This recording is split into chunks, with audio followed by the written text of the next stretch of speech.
Oi, gente! Oi, turma 201, tudo bom com vocês? Aqui é a Rafaela, professora de Geografia, e na aula de hoje nós daremos início aos nossos estudos do capítulo 3. Esse conteúdo vocês podem encontrar nas páginas 10 e 11 da apostila de vocês. O tema do capítulo, galera, é Ásia. No capítulo 3, nós vamos nos aprofundar nos nossos estudos do continente asiático, certo? A Ásia é o maior continente e também é aquele que possui a maior população do mundo. Essas características vão fazer, do gigante asiático ter várias características próprias e que a geografia se dedica a estudá-las, certo? Para começar, eu coloquei lá no quadro, alguns destaques.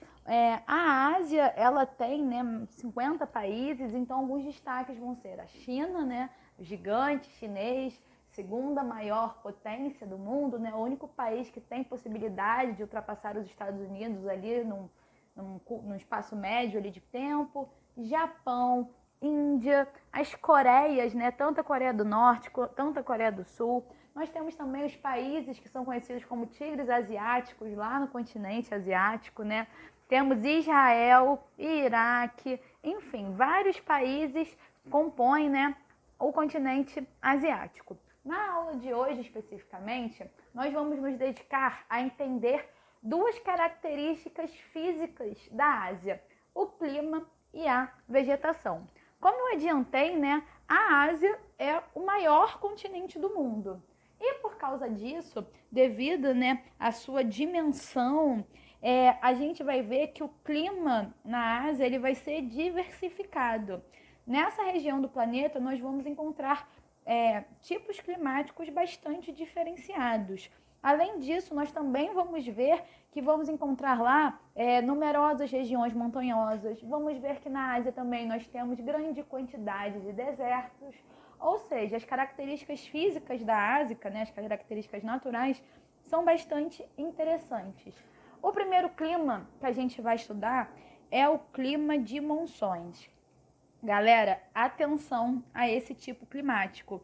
Por quê? Porque ele é o mais significativo de todo o continente, certo? As monções, elas são características, de uma variação climática que vai ocorrer ali na porção sul e sudeste da Ásia.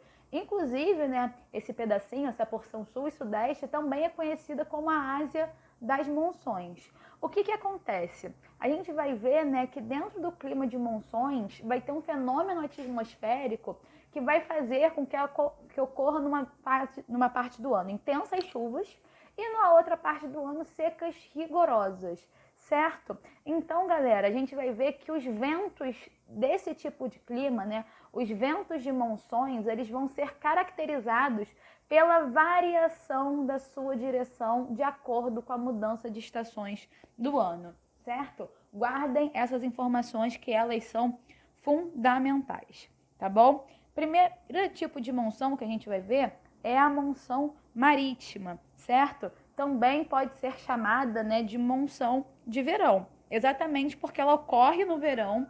E o que acontece? Nesse momento, as massas de ar continentais, elas vão aquecer mais rápido que as dos oceanos, certo?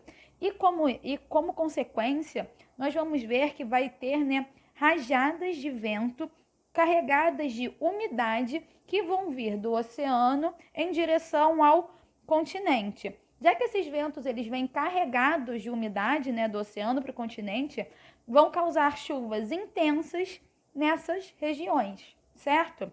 Já na monção continental, que também pode ser chamada de monção de inverno, ela vai ocorrer no inverno e essa situação vai se inverter, certo? As massas de ar continentais, elas vão se esfriar mais rápido que as dos oceanos e os ventos agora vão soprar do continente para os oceanos. Dessa maneira, a umidade, ela não vai estar mais ali no continente, então a gente vai ter longos períodos de seca, certo? Então, galera, na monção marítima, a gente vai ter os ventos soprando do oceano para o continente, gerando chuvas intensas, e na monção continental vai ser o contrário. Nós vamos ter os ventos do continente para o oceano, ocasionando longos períodos de seca, certo? Se liguem nas monções, que é muito importante. Outros climas também presentes lá na Ásia vai ser o clima polar, né, que vai ocorrer lá no extremo norte do continente, com temperaturas baixíssimas, invernos rigorosos, invernos longos. Nós também temos a presença do clima temperado continental. O nome dá dica pra gente, né? Se é um clima continental, ele vai ocorrer no interior do continente e com isso ele vai ser caracterizado com verões com temperaturas altas, temperaturas elevadas, vamos ter verões quentes e os invernos vão ser frios, certo? Então a gente vai ter o quê? Uma amplitude térmica mais elevada, exatamente por conta da continentalidade agindo, né, nesse tipo de clima. A gente também tem a presença dos climas áridos e semiáridos. Como eu adiantei, né, na Ásia nós vamos ter uma região com extensos desertos, certo? A Ásia ela possui o maior número de desertos do mundo e, consequentemente, nós vamos ter a presença, né, de climas áridos e semiáridos, temperaturas elevadas, chuvas muito escassas e concentradas num período curto do ano, certo? Nós também vamos ter, né, um clima mediterrâneo ocorrendo ali no litoral ocidental, com um verão seco, um verão com temperatura elevada e o inverno com muita chuva, né, um inverno chuvoso. O clima tropical ocorrendo no extremo sul da Ásia e um clima frio. Esse clima frio ele vai estar presente, né, nas regiões montanhosas, com presença de neve. Por isso que a gente vai ter aqueles picos nevados. Além disso, é importante a gente destacar que o clima da Ásia, né, também vai contar com a presença de tufões ocorrendo com frequência, certo? Já a vegetação, galera, eu falo muito isso, né, quando a gente estuda essas características físicas das partes do mundo, a vegetação ela é principalmente um reflexo do clima, certo? Então, se a gente tem um clima diversificado ocorrendo na Ásia, nós também vamos ter uma vegetação diversificada, certo? As tundras, elas são a vegetação dominante no clima frio do norte da Ásia. Já a taiga, ela vai estar um pouco mais ao sul, certo? Das tundras, ainda é ali na parte mais ao norte, certo? E ela vai preencher grandes extensões, principalmente da Rússia.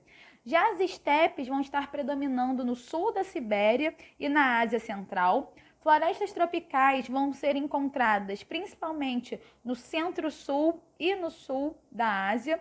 Já florestas subtropicais e florestas temperadas ocorrem em regiões, por exemplo, da China, da Coreia do Norte, da Coreia do Sul, do Japão. Ou seja, também vão estar, né, amplamente difundidas ali no continente asiático. Além disso, nós temos que destacar, né, a presença da savana aparecendo nas áreas vizinhas das florestas tropicais equatoriais e as xerófilas, vegetações do deserto da Ásia, vegetações adaptadas à escassez de água, a temperaturas elevadas, certo? E devido às altas temperaturas e à umidade, a Ásia equatorial e a Ásia das monções vão possuir vegetação densa, vegetação, né, com árvores de grande altura, uma vegetação bem desenvolvida. Tá bom, galera? Para a gente poder fixar os conteúdos vistos na aula de hoje, nós vamos fazer os exercícios diversos número 5, questões de 1 a 10, e também vamos ter a nossa atividade devolutiva 1, referente, né, ao capítulo 3. O que eu quero que vocês façam nessa atividade? Vocês devem explicar o clima de monções, tanto a continental quanto a marítima. Ilustrações são fundamentais e serão avaliadas. Essa explicação, né, o trabalho de vocês tem que ter pelo menos uma página. Tá bom, galera? Fiquem bem, se cuidem e até a próxima. Um beijo, tchau, tchau!